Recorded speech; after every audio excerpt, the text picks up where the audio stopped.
মানুষ ইবাদতের জোরে জান্নাতে যেতে পারবে না, ইবাদতের পাওয়ারে মানুষ জান্নাতে যেতে পারবে না।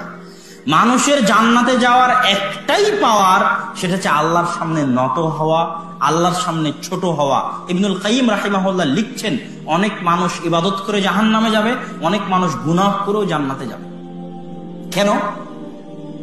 যেমন আপনি আপনার পড়োশী একজনকে হয়তো দেখছেন সে গুনাহ করছে, আমাদের মধ্যে এরকম একটা স্বভাব আছে, বিশেষ করে আমাদের, আমি নাম বলতেও হচ্ছে, আমাদের আহলে হাদিস সমাজে, যে উমুক মাযহাবী, উমুক বেদাতি, উমুক মুশরিক, আর আমি জান্নাত কিনে নিয়েছি।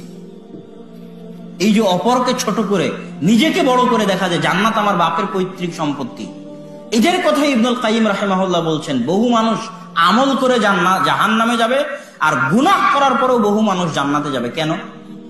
আমল যদি আপনার ভিতরে অহংকার দেয়, আমি সহিহ আকীদায় আসছি মুক্ত বেদাতি, বুঝেননি? আমল যদি আপনার ভিতরে অহংকার দেয়,